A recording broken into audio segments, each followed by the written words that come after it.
Good morning, good afternoon, or good evening, and welcome to the latest episode of Jacob Walks Over a Bridge.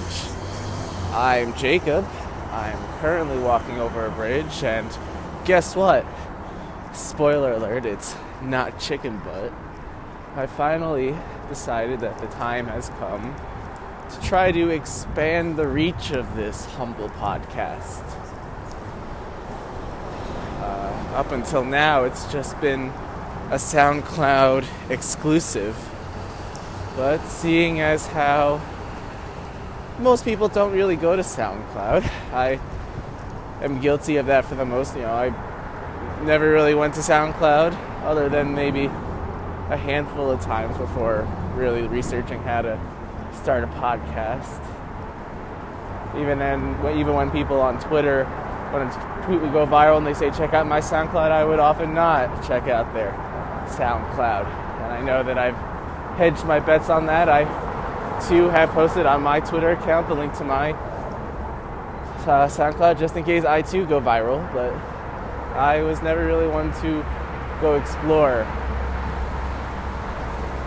But now I've decided that it's time to try to reach a broader audience. And yesterday I tried to get this podcast onto the iTunes store. I think that's the logical next step. Especially considering Apple was the one to coin the term podcast. Rest in peace, iPods. There's a loud, crowded W train rolling around right next to me, and I see everyone just kind of looking out the windows, forlorn look on their face. I think it's a little bit of jealousy that some people like myself can walk to work. Oh, here comes another train. Can't really see the windows this time as the bridge is now above where the subway is. I could see the top of the subway. If I could hop this fence, maybe I could go subway surfing. Not advisable, but definitely makes me feel happy when I see those crowded subway trains and then think about how I'm getting to work. Back to the topic at hand. Podcast on the iTunes store. I have no idea how to put something onto the iTunes store, and honestly, that was actually the first way I thought about doing a podcast. Logically, podcast, iTunes. I know Google has its own, and there's SoundCloud, but never really thought about. I only thought about putting it onto iTunes at first, and I couldn't find how to do it. It just didn't seem like there was a way to do it. This is only very minor, very cursory searches online trying to figure out what the way of doing it was, but couldn't find it, so I thought SoundCloud then was the next best option. It seems like, and now that I've researched it further and have gone through the steps to put it on, it seems like that was probably the right move to begin with, considering when you have to go to actually put it on or request that you have your the guy's whistling at me. When you have a podcast that you want to go on the iTunes store, you have to go open iTunes, go to the podcast section, then go to the podcast store, and then on a small link on the right side, there's a link to submit a podcast. And once you click that, it opens up a site in your browser, and then it gives you the first thing it asks for you is for an RSS feed URL. And if I had been just starting this without any recordings in the internet, I would have no idea what that meant. And honestly, I didn't have an idea what they wanted when I was looking at it yesterday. But I did more searching. I'm a fairly good internet searcher. I went and looked up how to get the sound, because it seemed like Apple wanted you to already have something out there in the world to pull into iTunes. You can't just have a blank slate. You can't just start out clean. And I mean, that would, I don't know, Apple probably has its own methodology for why it does things, but it would kind of make sense to kind of do it the way SoundCloud did, where you just kind of create an account, upload a picture or two, start uploading your files, and boom, you got podcasts ready to download. Not so easy when it's when you're dealing with Apple. You have to already have that stuff. So actually, when I found the RSS feed URL link thing for my SoundCloud, I was able to put that in to the podcast, to Apple's podcast. What's it called? A podcast creator, a submission tool. Submission tool is probably what they would call it. So I put that in. You have the option to validate it. So I clicked validate, and then it gave me 3 errors right off the bat, where A, I hadn't selected a genre for my podcast. 2, my picture was not the right size, and 3, I didn't have any episodes that it could find. It did find my podcasts. I guess like my page. Like it populated the Jacob Walks Over a Bridge part. It did pull in the image, albeit it was too big. But there really wasn't that much else. So then I had to go back, do more searching. Was able to go to the content. SoundCloud has very confusing settings, or it's hard to find the settings to play with. So that, I tried looking for them off the bat. I ended up having to do an online search for them for SoundCloud, or when I was looking for how to find your RSS, they had a link to on their help page, they had a link to their settings page, which is the only way I could access the settings page, which is not very helpful.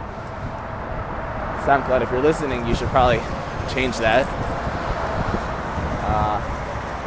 So I went to my settings that way, and I was able to find where SoundCloud designates, because every time I post one of these podcasts, I tag it with one of the genres there, but I never actually designated what the podcast as a whole, the entity, how that would be branded as a genre. So I picked one, was able to find that through very convoluted ways, so 1 out of 3 done. Did that at work, actually. I had a little bit of a lull and had some time to futz around with it. But then the other 2 I couldn't figure out. So I waited, and then work, I have to do work, so then I waited till I went home yesterday. I was able to, once I got home, shrink the image that I have, the shot of the Roosevelt Island tram, or whatever you want to call it, sky thing, cable car, the floaty box, the Roosevelt Island floaty box.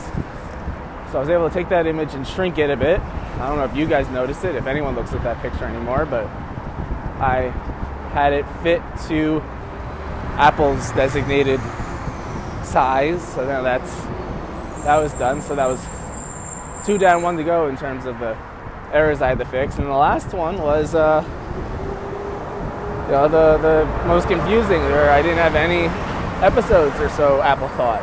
As it turns out, the default setting for SoundCloud uploads is that you don't put your episodes on your personal RSS feed. So I had to go in and manually change it, so first I had to go through all the previous episodes I've uploaded and click on, yes, put this on the RSS feed, and it was so. And then I had to go into back to general settings and click off, when I upload things, put it on the RSS feed automatically. And so then I went back to the podcast submission tool, and bam, they were all there. And now it's in Apple's hands. I submitted it, and we'll see if Apple accepts it. I hope they do. I hope they have I know this isn't the most professionally produced podcast out there. I'm sure right now you guys could hear the wind. Maybe you can't even hear me over the wind. It's not too windy, but this microphone does pick up a lot of wind. So we'll see if Apple deems it worthy for their store, and I think it's worthy. I mean, I wouldn't have submitted it otherwise. I think now I was kind of waiting till I got to 5 episodes. Now this will be the 6th one. So I think like, okay, this is getting serious. You know, this could have been just a one-off thing I did, or it's like, I can't talk for that long. I'm not much of a talker. But no, it's gone on now. This is episode 6.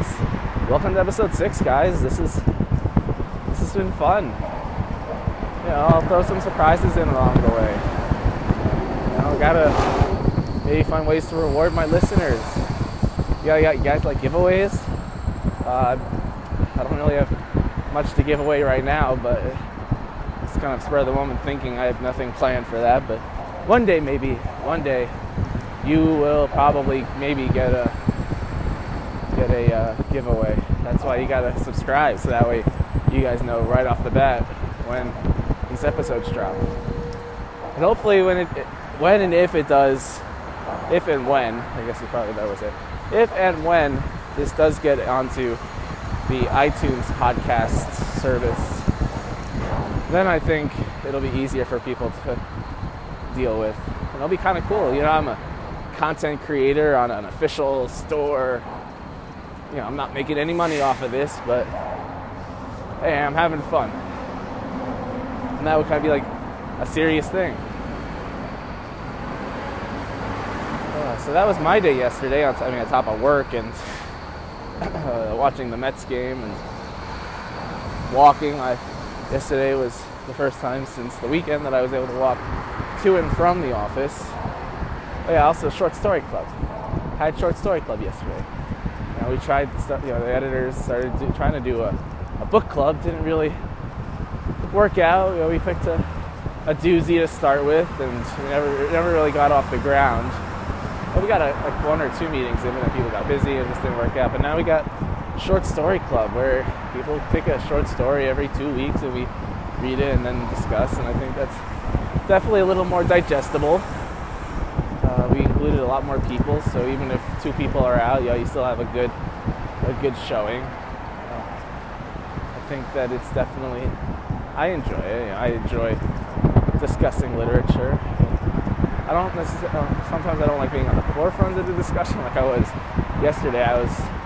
I drew the short straw to pick first, so I picked a Roald Dahl short story. It was a fun one. I was never really familiar with Roald Dahl's adult fiction until last year when I found a copy of, or a collection of his short stories in the local library's book and bake sale.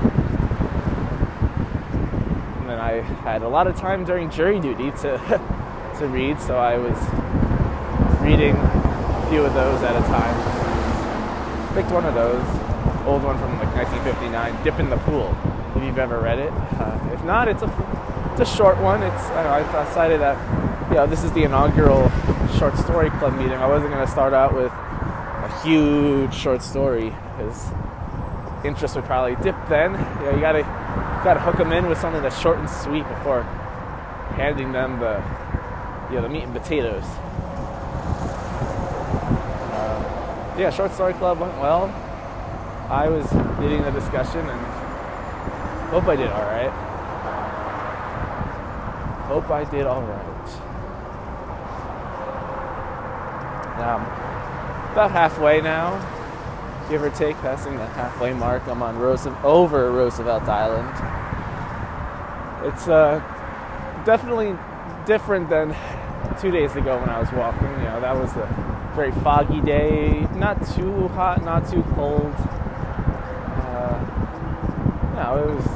You could definitely tell that the air was saturated. It was going to rain soon, but it was a nice day to walk. Today, I almost decided not to walk. I looked at the weather app this morning. It said 40 degrees, and definitely wasn't enthused about walking. generally when I do walk, I'll dress one layer down from what I would normally wear. Like if I woke up and it was 40 degrees out when I left the door, I might have worn a heavy or just a heavier jacket. But today I wore a fleece, and if it was fleece or sweatshirt weather out, like maybe like high 50s, low 60s, I might not even wear. I might just go out in a t-shirt, just because by the time you start walking, like when I first leave my apartment, I am cold a little bit. I'm not shivering, but I can feel it. But by the time about 10-15 minutes in, you hardly feel it. It's your body warms up, and then by even the time it gets to the bridge, or even before that, I'm unzipping my fleece because I get hot. It's a workout walking from point A to point B. I still have my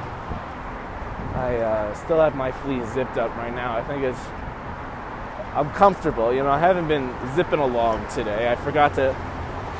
Part of the reason why I do walk as fast as I do to work, or as quickly as I do, is because I time myself and I want to beat my high score, if you will. So I guess that sometimes can motivate me to walk a little bit faster. I forgot to hit the timer today and thought, might as well just give it do it a nice stroll. So I'm not power walking or anything, just a nice stroll to work. A nice 5-mile stroll. And I mentioned in the last episode what I normally do when I walk to work, and that's playing Pokemon Go, and I explained a whole lot about why I like the game, why I might stop soon, why, the benefits of that. Essentially it's a game that rewards you for walking. You have Pokemon eggs, and they have certain kilometer distance. It's in kilometers metric. Oh wow! And then it tracks you by GPS, and when you walk 2 kilometers, you hatch an egg, or 5 kilometers, or 10 kilometers, 7. So that's a fun thing to play, especially when I'm walking for so long, because I'll get credit for doing all that walking. Aside from just feeling the satisfaction of walking, I'll be like, oh yeah, I got progress in the game. And as was alluded to in the title of episode 5, there's when you're walking through Manhattan, there's a ton of Pokemon that pop up. Queens, not as many, but it's still worth it to play there. But on the bridge, it's kind of barren. You still get credit for walking. You still get credit for the distance you do. But there's not really much to catch. Part of what you have are there are landmarks, or there are different locations with I'll call them a checkpoint for those of you who don't understand, a spinny disc. So you spin the checkpoint, and you get items that help you catch things or other things in the game. There are very few of those on the bridge, and the bridge is by these episode lengths, they're between 20 to 25 minute walks, and there's not really that much to do with the game, which makes it very easy to just turn it off for a little bit. I won't get the credit for the kilometers I walked, but hey, I get to spend it with you. And also, I guess now that I've been doing this, I haven't been doing my other game on the bridge. Given how not very exciting the Pokemon Go is to play on the bridge, and considering it's just one straight shot, you don't have to look out for cars. You have to look out for bikes because they weave in and out. It can almost hit you, but there's not really. You're not crossing the street. You're not often walking. Trying to meander your way through slow pedestrians. So it can get kind of boring. The view's nice, but you're here for so long that the view stays there, and just like, okay, what next? Soon after I started doing this full-time, walking to work, or seasonally, I guess, not full-time, but I devised a game where I would pay attention to the bikers that pass me going, up and down the bridge, and start counting who's wearing a helmet and who's not. So I'd start a streak. If a person passed me not wearing a helmet, I'd say 1. If a second person right after that one passed me on a bike without a helmet, I'd say 2. But then if someone with a helmet passed, I'd go right down to 0. And I guess it was a streak to try to see how many people in a row I could pass who were not wearing their helmet. And, I'm all about bike safety and especially head safety. I told you the story of my concussion. It was not fun, not something I would like to repeat. But I thought it was an interesting experiment, and a game to play to keep my mind sharp. It's also another way to just, I guess, keep track of who's coming and going. So that way I don't lose myself. I got to pay attention. Got to get that score up. I got the score as high as like 8 or 9. But then, of course, there are more than just bikers on this bridge. And then as the weeks went on, I decided to add more rules to the game. If not a biker, but like someone on a scooter, like an electric scooter, or a skateboard pass, and they weren't wearing a helmet, that would just be plus 0.5. But let's say I had a streak of 4, and someone on a skateboard with a helmet passed me, that would cut the number in half, so it would go from 4 to 2. And if someone was doing something very stupid especially while not wearing a helmet, that would be like, you could add, the judge's choice, how much more you'd add. So like if there was a guy without a helmet who was, popping wheelies or swerving or texting or not, just biking without using their hands on the handlebars, it could be plus 0.25, 0.5, 0.7, it all depended on how generous I was feeling. But, that would add extra. If while walking past someone else who was walking, that was plus 0.5. If someone who was walked past me, was walking faster than I was, that would be minus 1. If I walked past someone walking a bike, so they're walking their bike up the incline, and I passed them, regardless of helmet status, that's plus 1. And now I got, that's a lot of rules, so I didn't write these down. I'll remember them in my head. It made things interesting. And then even the runners, the runners were the last ones to get added to the game, because I wasn't going to get down on myself for getting passed by a runner while I was walking. I guess that's naturally going to happen. But so let's say I had a streak going, I was at 2, and then there's a bike that comes with a helmet on, and it's about to break the streak. And as the guy passes me, a runner passes me. So at the same time, it's almost as if the runner shielded me from the helmeted biker, and my streak would be safe. That happened very rarely, but it was always fun when that did happen. So it's like haha, I got saved. I know that it sounds like a lame game, and it's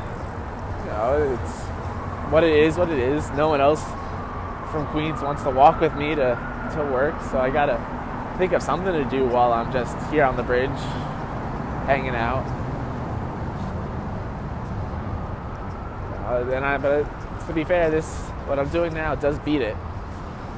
Beat the game. I'm happy to be doing this and not playing. Well, I did also forget to mention that, let's say I got to the end of the bridge and I was on a streak, that streak would carry over to the next bridge walk. So if I ended at a 1, next bridge walk would start at 1. Fun way to carry over streaks, and I'd often forget the number and might pick one out of thin air, just say 0. But I make the rules. I am the rule maker. And with that, I'm at the end of the bridge. Good day and good night to you, and I'll see you next time.